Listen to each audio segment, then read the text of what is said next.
So here we have Single-Horny Ponies up against NA's finest and DisK. In parentheses, yeah. Or not parentheses.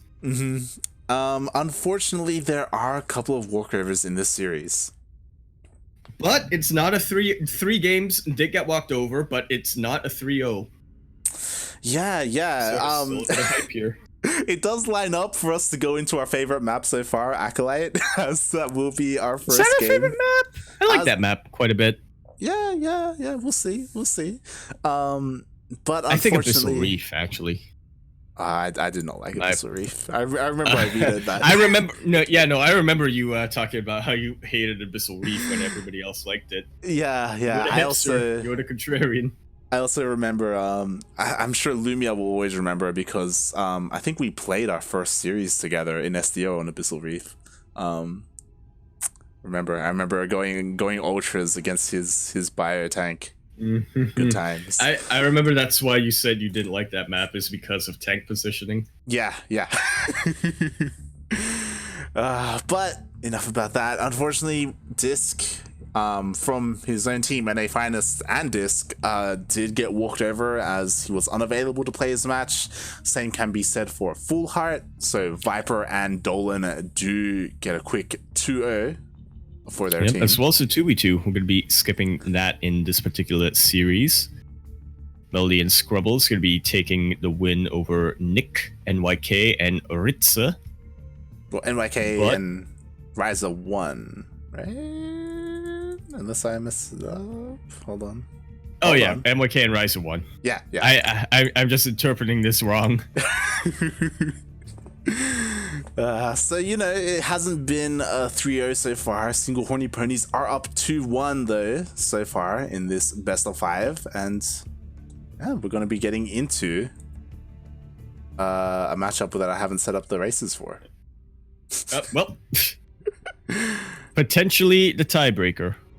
Yeah. Well, I guess there's no tie, so it can't be a tiebreaker if there's no tie. It's accurate. But And speaking of ties, here we have it then over spotting in on Acolyte. LE, of course, going to be standing for Lit Extinguisher.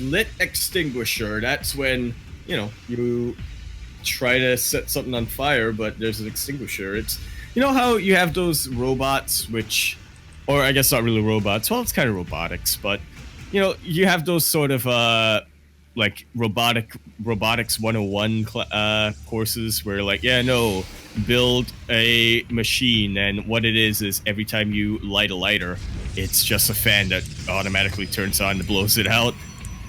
It's something you can do. In the bottom left-hand corner of the map, starting in the bottom left-hand corner of Acolyte, we have our red Protoss player. He is somebody who is definitely, lore-wise, definitely one of my favorite. And by lore, I mean more fan fiction. It's not real lore, it's fanfic. As he could potentially be the Dr. Brother, who, as we all know, is the brother of Terran Lord and Phoenix Tears. He is going to be playing for NA's finest, or in parentheses DisK. It's Dr. Ryan. And spawning in, I was wondering where you were going with that intro. I was like, what? Fan fiction, all right. In the top right-hand corner of Acolyte LE, we have the American Terran representing Team Single-Horny Ponies, already up 2-1 in this best of 5 series. We have Disrespect.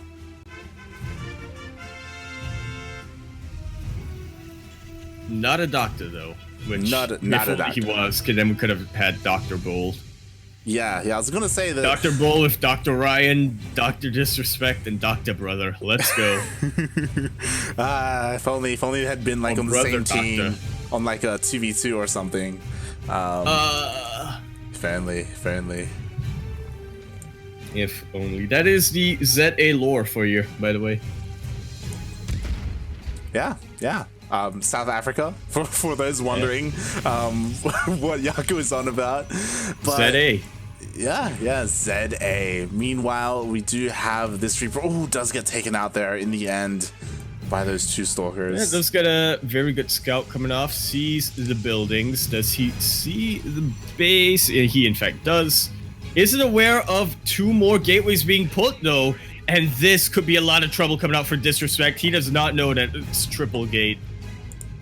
Oh, yeah, those 2 gates just get thrown down at the 3rd base. Kind of hidden there in the pocket by the Protoss player. So we'll see if that comes into play, if we see some pressure being applied, as we do have a Robo on the way. So I imagine a War Prism is going to come out. Robo on the bay. On the bay. It ain't a Robo Bay, it's on the bay. So what are we gonna see? It's gonna be Twilight Council less. So Twilight Council less. Okay, that's interesting. Usually when you see this kind of thing, it's usually some form of blink aggression, but I think Dr. Ryan is just gonna load up these Stalkers into his Warp Prism. Yeah. And then just warp in across the map. A little bit old school, you know, no blink whatsoever, just straight Stalkers. Might go for a little bit of multi-prong as well, getting 3 in the Warp Prism and 3 underground. This is actually looking pretty good for Dr. Ryan. Yeah, and if especially he's able to distract Disrespect. Especially on a map like this, where you can drop into the pocket and then apply pressure to the main base. Meanwhile, we do have a Widowmine drop moving across the map by Dr. Disrespect, but Disrespect. God damn it! I made that mistake a lot last week. Don't worry. I mixed that up a lot last week. It just flows off the tongue, you know. It does. It really does. Alright, these Stalkers are really going to town. There's already a tank, though, and quite a number of Marines, so Disrespect, or Dr. Ryan, is going to have a difficult time even just dropping on top of this tank. Well, the CC is kind of low, though. It's already on fire. It, in fact, is. It might go down. Depends on how Dr. Ryan, how much he really wants to commit to that, but the boys are being pulled. Meanwhile, that Widowmine drop does take care of a lot. Does take out 6 SCVs, which it is equalizes. pretty dang good. Or not SCVs, probes, yeah. Yeah, so kind of an equal amount. Oh, he does escape with the Widowmines as well, so he does save them for future use. So both players kind of going blow for blow, and on a similar worker count, Dr. Ryan is a little bit ahead now, as he is forcing the natural to be lifted off. He does, and this is kind of a contained here, which is not something you normally see from. This is an awkward position to be in. Terran player. Yeah, we do have. But it's starting to get cleared out. Yeah, finally he regains control of his pocket base, and I don't know. Already a lot of damage was done, forcing Disrespect to stay on one base. But behind this, Dr. Ryan, he didn't take a third of his own or anything of the sort. He is taking up instead. He has a Colossus on the way of all things, as well as the Twilight Council. I'm calling now Colossus drop light. If there was ever a map to do Colossus drop, if you could Colossus drop on Eternal Empire, you're gonna Colossus drop on Acolyte. Yeah, it could definitely work. And as this was happening, the Widowmines went into the natural again of Dr. Ryan and were able to kill a couple of workers, further trying to equalize that count. So Disrespect, some good harassment done, and he's able to stay in this economically at least. Nice defense here as well. He does have a tank, so these Stalkers they're struggling to find some more damage being done. And a nice scan there. Ooh, he spots the Colossus. And that is absolutely key here. If you're Disrespect, you got to start thinking, where am I going to tech out of this? I mean, Marine Marauder tank is always going to be a bread and butter. But do you want Vikings? Do you want Liberators? Do you want Ghosts? That's something that you have to react to based on your opponent, the Protoss opponent. So we'll see if Disrespect does take into Vikings, or if he, I don't know, just sticks with the Marine Marauder tank. It could work, but it's going to be difficult, especially against 2 Colossus with Thermal Lance. That it will, and I think Disrespect is going to have to realize, Dr. Ryan, he's on 2 bases. This is not something that I want to push into. This is not something, these aren't bases that I want to try to deny. I should just be comfortable back at home, teching up wherever I can. Maybe even being active on the map, like so. But quick reactions coming out from Dr. Ryan. Yeah, that there are, and we'll see. As Disrespect, he is getting a third base behind this. Meanwhile, Dr. Ryan trying to find some more damage. The Warp Prism does get into the natural, and the tank isn't here anymore. No, it is not. And man, I thought it was going to be Colossus drop, but turns out it is just going to be Stalkers, that old school style. Ooh, nice recall there. Does escape in the end. Meanwhile, Disrespect did catch that observer that was following his army, so does have that going for him. But at the same time, it looks like finally just Dr. Ryan is going to be pushing out with these Colossus. Triple Colossus Nexus. This is how's that for subverting expectations, turning something on its head? Yeah, I mean, we'll see. Behind this, he is getting a third base, so, you know, not going for an all-in. But he will be looking to apply some kind of pressure, I imagine. I'm kind of surprised that he's still here. This is a good scout. This is a good scout from Dr. Ryan. Yeah. He spots the army. The hallucinated Phoenix does go through, and it does spot the army in the end. So Dr. Ryan does know where it is. Looks like he's trying to find another angle. Yeah, maybe trying to go for that flank, but the flanks he's kind of missing it. It's missed time. It really is. This is a very, these are very wide angles, or very large dead air. Oh, the tank's gonna get caught on siege though. Go for a flank. The tanks are gonna be caught on siege, and I think this might just be a little bit too late for Disrespect, but actually the tanks are still holding strong. The bio is still here, manages to get this disruptor for free. Dr. Ryan is looking to be in a lot of trouble, as Disrespect is looking to very quickly reposition here. This is a choke point that that Disrespect is going to have to be very careful of, but the target firing on the tanks is looking fantastic. Already snipes that third base. And I gotta tell you, like, if he just keeps doing this over and over again, this one Marine is gonna be here for a spotter. I think things are looking up very, very well for Disrespect. I'm surprised the Marine survived, to be honest. I feel a little bit bad for him. He was the one that was left behind, but he's gonna get some damage done. Meanwhile, Dr. Ryan, he's had enough of this. He is pushing out across the map with his Colossus, with his gateway units, actually with his Warp Prism as well to reinforce. Does Disrespect have enough at home? Ether. Probe versus Ether, let's go. Oh god, we do have a drop. He doesn't have a lot of tanks, but Vikings are on the way. A drop in the main base of Dr. Ryan. Yeah, but will it matter? The bunkers do finish out. His medevac is so low. Doesn't die. And we do have Dr. Ryan trying to push into the natural of Disrespect. It's looking like he might have held this way. He's out of position. Yeah. This is another thing that it's probably another reason why maps like this aren't so popular anymore. But yeah, just going straight to the main. But meanwhile, the Vikings looks like it's going to be enough here. We do get a bit of a flank, and this Warp Prism is going to go down. Dr. Ryan taps out. And Disrespect is going to be winning this series for the Single-Horned Ponies. Yeah, wow. GG Disrespect, as he did kind of force Dr. Ryan's hand, especially I was kind of surprised that he was able to deal as much damage with his Marine Marauder tank when he pushed out. It did look like he was a little bit caught off guard by the positioning of the Colossus, but he saved all of his tanks. He dived in and he was able to deny the third base of Patty Mac, and that kind of, as we saw, of Dr. Ryan, and as we saw, that kind of forced him across the map. And same to you, I see. Yeah, GG. GG. Well, we still have one more game here to look into the series, and I gotta tell you, like, this is a game that I personally am very excited for. Not only is it on Defender's Landing, but it's got another player who we did get to see last week. Here it goes. We have Cuddle Bear, the Terran player, but more importantly, Sippy Cup, the Protoss player.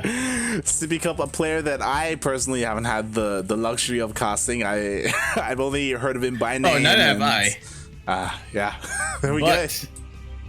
I haven't been able to cast him either, but I have caught a Discord stream or two, and he's definitely a someone. Oh boy, I don't know what to expect. arguably Parker's mentor, Warbuff's mentor. Oh boy. So, oh boy. as you can see in his portrait, he is also the I got it really later. And the top right-hand corner map spawning in the top right-hand corner of Defender's Landing. LE, of course, gonna stand for Liquid Emergence. Liquid Emergence. That's what happened like 65 or maybe more than 65 million years ago when the first life came on Earth. In the top right-hand corner map, signing the top right-hand corner map, we have the Green Terran, the captain of this team, as it turns out, as well as somebody from Alpha X. He might have it in the name, but there is no relation to Panda Bear Me. It is Cuddle Bear.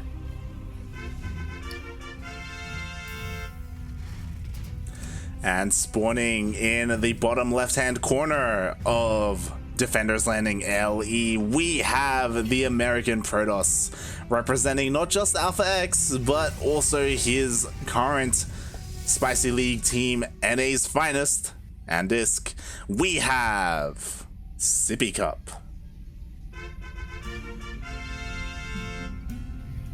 He is the #1 Zest fanboy. You think Ninja Toss is a big fan? Nah, man.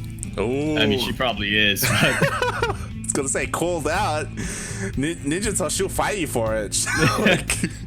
why she fight me? She'll fight Sippy. She'll fight anyone. Just be careful She what you will. say. She really will. And yeah, like I haven't been able to catch a lot of Cuddle Bear, unfortunately. It's a little bit surprising because Cuddle Bear, he's kind of what you think of when you think of NA Terrans, but at the same time, recently in 2020, I usually think of Future or Vindicta. Yeah, they're definitely like Future and Vindicta are the newer, kind of the young blood in the scene. He recalls the probe.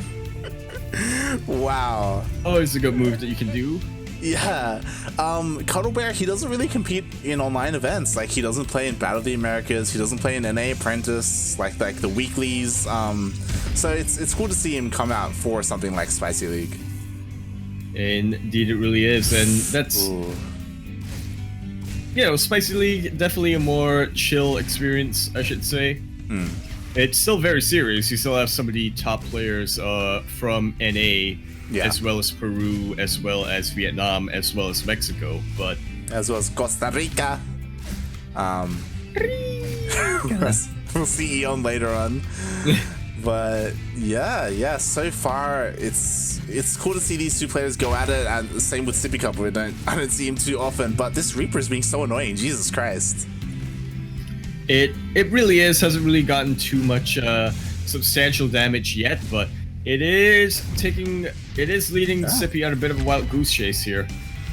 Will it be able to get that? No, oh my God, the it's Reaper gonna get gets out and it's still wreaking havoc. It's still getting out. Man, oh man, this is an oof owie. Jesus, gets two workers, gets out in the end, and also like causes a little lost mining time at the natural. So Sippy Cup, yeah, just a little bit unfortunate there. A little bit of a rough start. Cuddle Bear maybe like asserting his dominance a little bit. Like, look what I can do with just the Reaper. Jesus Christ. Yeah, that's a bit of a bludgeoning. But meanwhile, he is not neglecting his macro back at home. Cuddle Bear isn't still going to be getting those Marine tank, but no starport yet. Yeah, kind of interesting. No starport. We do have a 2-1 so far. Yeah, 2-1. Not quite a 2-1-1. We do have combat shields on the way, as it looks like we're going to be seeing an earlier push coming out from Cuddle Bear. Yeah, surprisingly. Will he pull? Yes, here come the SCVs, and they are going to be coming in, trying to be building a couple of bunkers, but I don't know about this, Light. I don't know. I feel like he does have a tank. He does have a sizable Marine count. Yeah, there's not too much here from Sippy Cup. He has, what, like 5 gateway units? And, oh, the Zealots, they do get caught out here. Oh, but they do get close to the Marines. They shave off a couple. The tank is still looking fine, though. Really good positioning there coming in from Cuddle Bear, and now things are starting to look very, very rough for our blue Protoss player Light.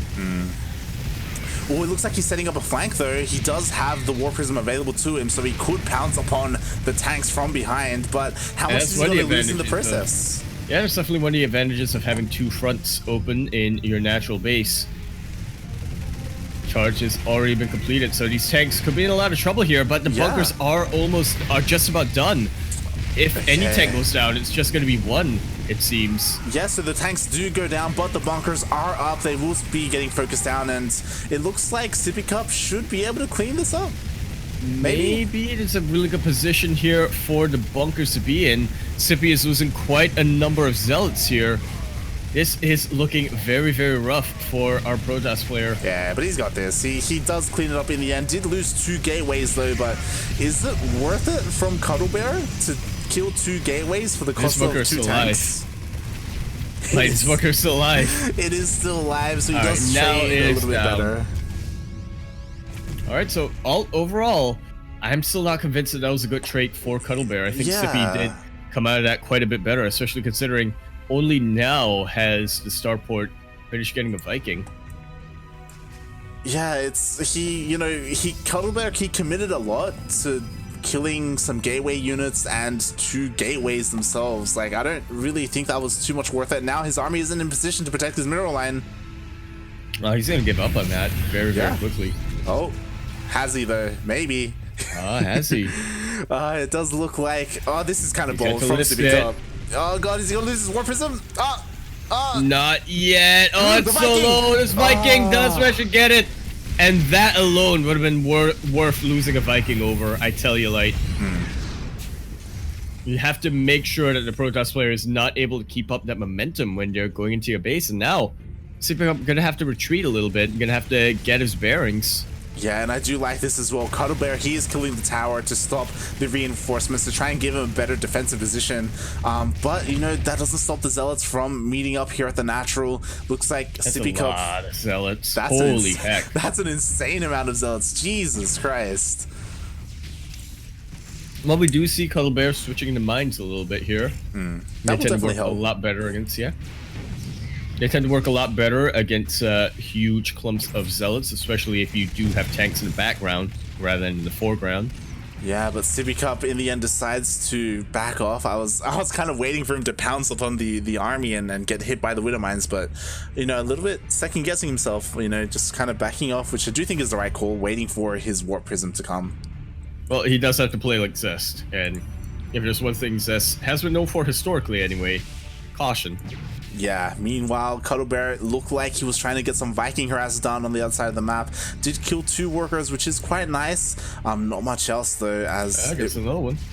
Oh, yeah, 3. Yeah, it's pretty good. And that's more than 2. Fun fact. Accurate. But, yeah, Cuddle Bear, it looks like he's securing his natural again. So, yeah, he does have that going for him. Maybe he should also move up his tank, but it looks like Sippy Cup, he's moving in. He is moving in, but he has taken the bait. Look at these mines just obliterate the Zealots, and GG is called in the end.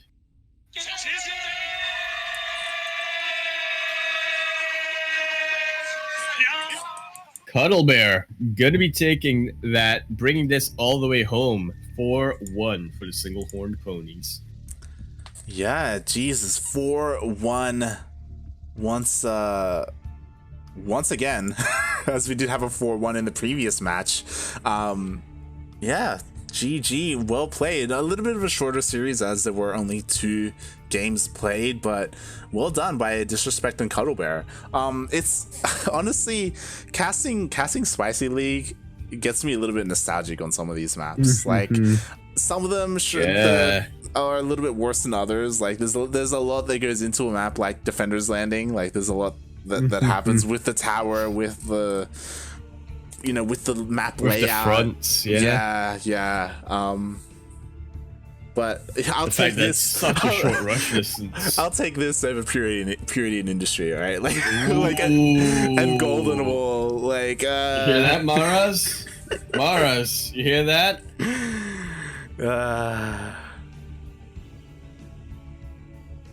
Yeah, that was pretty good. Yeah, GG, Single-Horny Ponies.